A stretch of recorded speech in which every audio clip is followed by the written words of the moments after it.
শুভ নববর্ষে দ্বিতীয় শুভেচ্ছা। আজ করোনা ভাইরাসের জন্য সকলের মধ্যে একটা অসুবিধে হচ্ছে।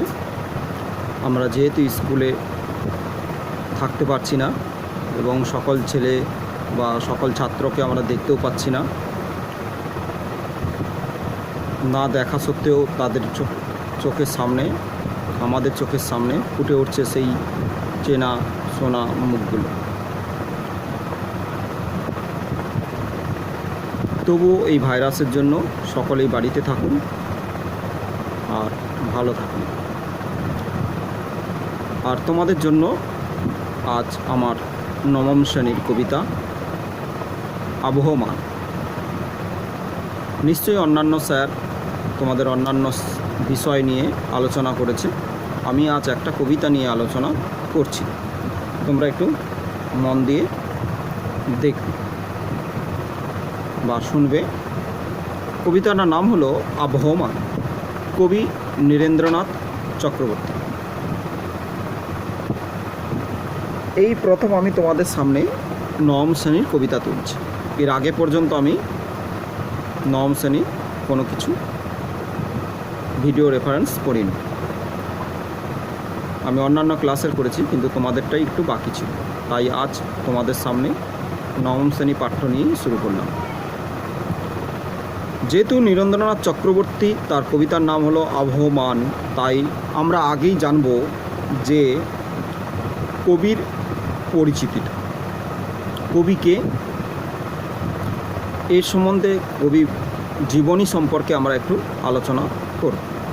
তো দেখো, কবি নীরেন্দ্রনাথ চক্রবর্তী বর্তমান বাংলাদেশের অন্তর্গত ফরিদপুর জেলার চাঙ্গা গ্রামে 1924 সালে জন্মগ্রহণ করেন। তার পিতার নাম ছিল জিতেন্দ্রনাথ চক্রবর্তী, মা ছিলেন প্রফুল্ল নয়নী দেবী। তিনি গ্রামের পাঠশালা শেষ করে কলকাতায় চলে আসেন। কলকাতায় এসে বঙ্গবাসী কলেজে এবং সেন্ট পলস কলেজে তার জীবন অতিবাহিত হয়। তার কর্মজীবন শুরু হয় দৈনিক প্রত্যহ সাংবাদিকতার মধ্য দিয়ে। প্রত্যহ যে পত্রিকা, সেই পত্রিকার সাংবাদিকতার মধ্য দিয়ে তার জীবন শুরু হয়। পরে তিনি অন্যান্য পত্রিকার সঙ্গে যুক্ত হলেও তিনি 1951 সালে আনন্দবাজার পত্রিকার সঙ্গে যুক্ত হন এবং সম্পাদকের ভূমিকা গ্রহণ করেন। তিনি 5 বছর বয়স থেকেই কবিতা লিখতে শুরু করেন। কবিতাগুলি তার 16 বছর বয়স যখন হয়, তার বিভিন্ন কবিতাগুলি বিভিন্ন পত্রপত্রিকায় প্রকাশিত হয়। তার প্রথম কাব্যগ্রন্থ হল নীল নির্জন। এই কাব্যগ্রন্থটি প্রকাশিত হওয়ার সঙ্গে সঙ্গে তিনি সাহিত্যিক জগতে কবি হিসাবে প্রতিষ্ঠিত লাভ করেন। তিনি ছিলেন একদিকে রোমান্টিক কবি। তার কবিতার মধ্যে বেশিরভাগ ফুটে উঠেছে ভাষার দক্ষতা, শব্দ ব্যবহারে কুশলতা। তার যেন কবিতাগুলিকে নতুন বা নতুনত্বের চমকে পরিস্ফুটিত করেছে। এছাড়াও কবি নীরেন্দ্রনাথ চক্রবর্তী সম্বন্ধে আমরা আরেকটু জানব।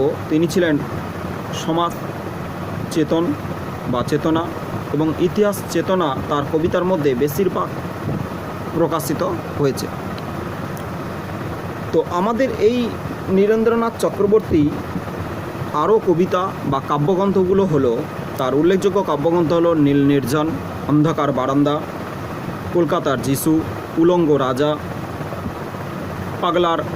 পাগলা ঘণ্টি, সত্য সেলুকাস প্রভৃতি। তিনি শুধু কাব্যগ্রন্থই রচনা করেন, তিনি পিতৃপুরুষ নামক একটি উপন্যাস রচনা করে সাহিত্যিক জগতে সাড়া ফেলে দিয়েছিলেন, অর্থাৎ মানুষের মনের মধ্যে একটা হৃদয়ের জায়গা করে নিয়েছিলেন। তিনি অন্যান্য উপন্যাসও রচনা করেছেন। বাচ্চাদের জন্য অর্থাৎ ছোটদের জন্য তিনি একটি উপন্যাস বা ছোটদের জন্য গ্রন্থ হলো সাদা বাঘ নামক একটি ভ্রমণ কাহিনীমূলক একটি গদ্যগ্রন্থ তিনি রচনা করেছিলেন। এছাড়াও তিনি গঙ্গা যমুনা নামক একটি ভ্রমণ কাহিনীও রচনা করেন। এই যে কাব্য রচনা উপন্যাস রচনা করে তিনি খ্যাতি লাভ করেছিলেন, তার জন্য বিভিন্ন পুরস্কারও প্রাপ্ত হয়েছিলেন। কখনো তারাশঙ্কর পুরস্কার, কখনো সাহিত্য একাডেমি পুরস্কার, কখনো উল্টো রথ পুরস্কার লাভ করেন। এই হলো আমাদের কবি পরিচিতি সম্পর্কে সম্পূর্ণ ধারণা। এবারে আমি আসছি আবহমান কবিতার মধ্যে ঢুকব। তো আবহমান কি? আবহমান হলো একটি চির প্রচলিত বা চিরায়গত একটি প্রথা, অর্থাৎ প্রাচীন যুগ থেকে বর্তমান যুগ পর্যন্ত একই ধারাতে বয়ে চলেছে, সেটাকে আমরা বলি আবহমান। তো এই আবহমান কবিতাটি আমাদের অন্ধকার বারান্দা থেকে নেওয়া হয়েছে। আমরা অন্ধকার বারান্দা কবিতাটা যখন আলোচনা করব তখন আমরা তার সম্বন্ধে বিস্তারিত আলোচনা করব। কিন্তু আমরা দেখব অন্ধকার বারান্দা 1961 সালে এই কাব্যগ্রন্থে এই কবিতাটি প্রকাশিত হয়। অর্থাৎ 1961 সালে অন্ধকার বারান্দা কবিতাটি প্রকাশিত হয়েছিল। আর এই কবিতার মধ্যে, এই কাব্যগ্রন্থের মধ্যে এই কবিতাটি স্থান পায়। তো কবি কবিতাটি রচনা করলেন কেন, এটা আমি তোমাদেরকে একটু ধারণা দিই। দেখো, আমরা কয়েকটা কবিতা লাইন অনুযায়ী তোমাদেরকে বোঝানোর চেষ্টা করছি। আমি বাংলায় গান গাই, আমি বাংলায় গান গাই, আমি আমাকে, আমি কে চিরদিন এই বাংলায় খুঁজে পাই। অর্থাৎ আমরা বাঙালির মানুষ, এই বাঙালি মানুষ বলেই বাংলাকে আমরা চিরকালের জন্য ভীষণ ভালোবাসি। এই বাংলার মাঠ ঘাট, নদী নালা, পুকুর ডোবা, গাছপালা, এই যে প্রকৃতি, ঘর বাড়ি, এই যে প্রকৃতি আমাদেরকে বারবার আকর্ষণ করেছে। আমরা যতই বিদেশে চলে যাই, কিন্তু আমার সেই মাতৃভূমির বাড়িটি, সেই বাড়ির পাশে যে গাছগুলো, আমার মায়ের যে প্রদীপ জ্বালানো, হাতে সন্ধ্যা প্রদীপ জ্বালানো যে প্রথা, সেটা আমি বিদেশে গিয়েও দেখতে পাই না। দেখতে পেলেও আমার সেখানে সেই আকর্ষণটা নেই, সেই ভালোবাসাটা নেই।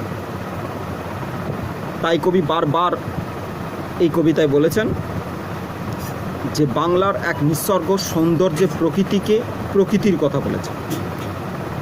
এই যে গানটা আমি বললাম বা ওই কবিতাটা লাইন কয়েকটা আমি বলেছি যে আমি বাংলার গান গাই, এটা হচ্ছে বাঙালির আপামর বাঙালি। এই বঙ্গ প্রকৃতির নিসর্গ সৌন্দর্য আমাদের বাঙালিকে বারবার আকৃষ্ট করেছে। তাই তো আমরা বাঙালি এই মাটিকে ছেড়ে, এই মাতৃভূমিকে ছেড়ে এক মুহূর্ত অন্য কোথাও যেতে পারি না। তাই তো জীবনানন্দ দাশ তার কবিতায় বারবার ফুটিয়ে তুলেছেন,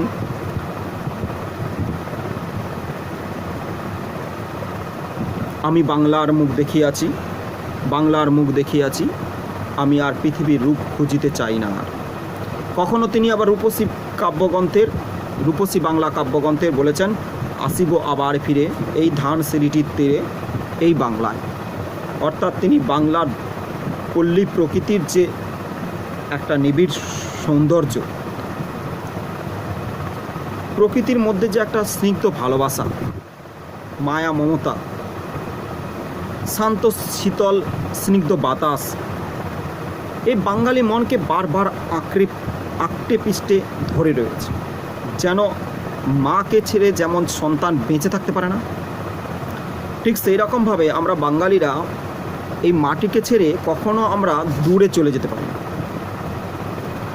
তাই তো সেই চাঁদ সদাগরের যুগ থেকে বর্তমান যুগ পর্যন্ত বাংলার মানুষের সঙ্গে বঙ্গ প্রকৃতি একটা নিবিড় সম্পর্ক গড়ে উঠেছে, নিবিড় অনুরাগী, ভালোবাসার টানে। আর এই বাংলার গ্রাম, বাংলার শান্ত শীতল স্নিগ্ধ বাতাস, তার যে প্রকৃতির পরিবেশ বারবার মানুষকে আকর্ষণ করেছে।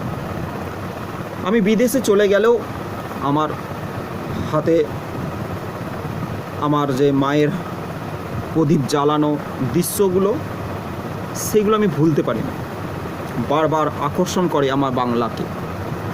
তাই তো জনম দুঃখিনীর দুয়ারে, অর্থাৎ অরুণ মিত্রের একটি কবিতার লাইন আছে, পিদিমের আলো জ্বালা জনম দুঃখিনীর দুঃখের দুয়ারে দাঁড়িয়ে।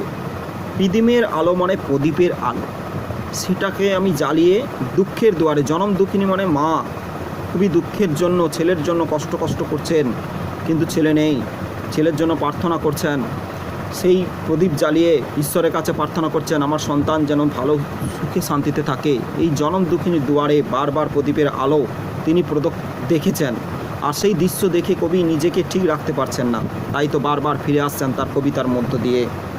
তাই অরুণ মিত্রের এই প্রবাসী জীবনটি, অর্থাৎ আমরা প্রবাসে যতই যাই না কেন আমাদের দেশের মাটিকে আমরা ভুলতে পারি না, কারণ বাংলার মধ্যে, এই দেশের মাটির মধ্যে একটা নিজস্ব সত্তা রয়েছে, একটা প্রাণের সত্তা রয়েছে, যেই সত্তাকে আমরা বারবার হারাতে পারি না। তাই তো কবিতাটি আমাদের কাছে বারবার উল্লেখযোগ্য হয়ে রয়েছে। ভালোবাসার টানে আমরা যতই আমরা দূরে চলে যাই না কেন, ফিরে আসতে হয় সেই নিবিড় বাংলার ছন্দে, সেই বাংলার নিসর্গ প্রকৃতির টানে, ভালোবাসার টানে। এই যে চলে আসা আবার চলে যাওয়া, এই বারবার আসা যাওয়াকেই কবি এখানে আহ্বান হিসাবেই আমাদের সামনে তুলে ধরেছেন।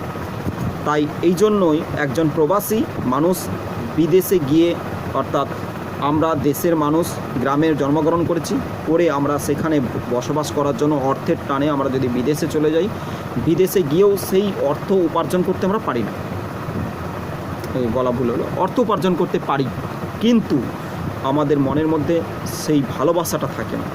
আর সেই ভালোবাসার টানে আমি যখন ফিরে আসি, তখন সেই মায়ের বুকে ফিরে আসছি, সেই জনম দুঃখিনীর বুকে ফিরে আসছি। এই যে ফিরে আসা, এটাকেই কবি তার কবিতার মধ্যে বলতে চেয়েছেন আবহমান। ঠিক আছে, এই জন্যই কবিতাটি তিনি রচনা করেছেন। আমরা পরের দিন বিষয়বস্তু নিয়ে আলোচনা করব।